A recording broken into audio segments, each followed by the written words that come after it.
But what kind of challenge are they reporting in terms of accessing the area? Is it really true that they had toll gates and they're hoisting flags? I don't have that information yet.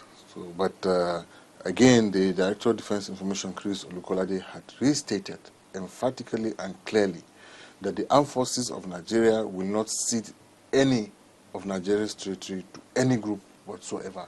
And should there be any attempt at planting any flag anywhere, the forces will reverse such situations. And I believe them. Is there anything being done to improve the capacity of the police? Because, I mean, they have the largest representation across the country in terms of policing, much more than maybe other agencies. So is there anything being done about reforming the police? You know, the present Inspector General of Police has been approaching his job with a high level of professionalism. I have seen a number of modernizing of its operations going on. And I am sure in line with what we are seeing, there must be also back-end approaches at strengthening the operations of the force. Is there a last word, so to speak, that, you know, there's some information you think that Nigerians need to be aware of but has not been, you know, given out strongly as it should?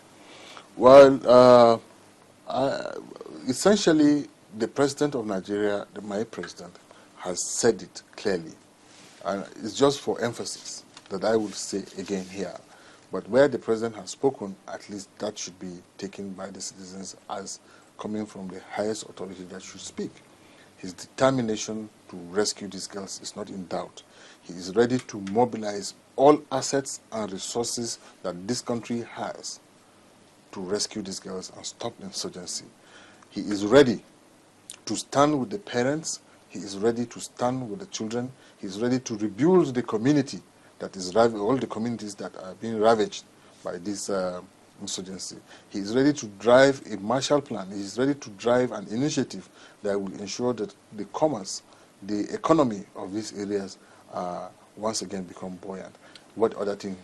This is in spite of politics. I mean, it's very instructive that, you know, almost all the meetings that we've seen the president hold on Chibok, the governor of Borno State is there. The Safe Schools Initiative, he was there. And he was also very categorical in telling the press that, you know, politics should not be attributed to this. There are certain areas that, you know, politics shouldn't even come into it. Yeah. You know, at the meeting yesterday, we also saw his presence there. But it would seem that aside that meeting at that level, you know, there seems to be some rancor within political parties, obviously playing politics with what exactly is a serious matter. How do we begin to sift what is happening at that level and what is happening in the political space? Well, political parties have a right to do what they want to do, the way they are doing it. Unfortunately, what is not tolerable is that they play politics with the life of citizens in distress. That is not right at all. For the President of Nigeria, he has made this commitment clear.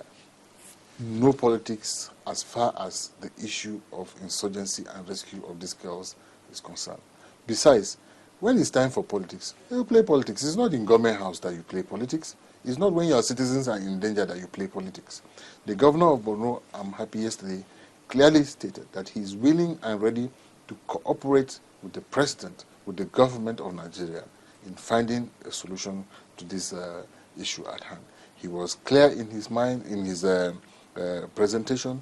He was direct, and he explained why he even stopped attending APC, PCP, and all of those whatever meetings of political parties that had to do, you know, with what is happening. And the president, you would notice, has also been doing, even before the governor, he has also been doing similar things. He has avoided rallies. He has been doing, holding meetings almost on a daily basis with the security chiefs with a view to finding solutions to this. At every point that we have encountered Mr. President in public or private, the discussion is on the rescue of Chibok girls and stopping insurgency in this country. Do you get briefing from immigration in terms of movements in and out of this country and such things? Yeah, where we have need, we request for information from all these sources are open to us, including immigration and foreign affairs and so forth and so on. But are we doing anything to further secure our borders? Well, it's a multi-task of all the agencies involved, and I am sure they are working at something to ensure that results-driven, projects are implemented. How long would this center be open for? I am not aware. It was established at the discretion of Mr. President. He will decide how far we'll go. But do you still find time to do your carry out your NOA activities? Oh yes, we do, because in between it, within the period we have implemented a number of activities. Even I don't have to be there. People need to work. Okay, we just give directions. We meet.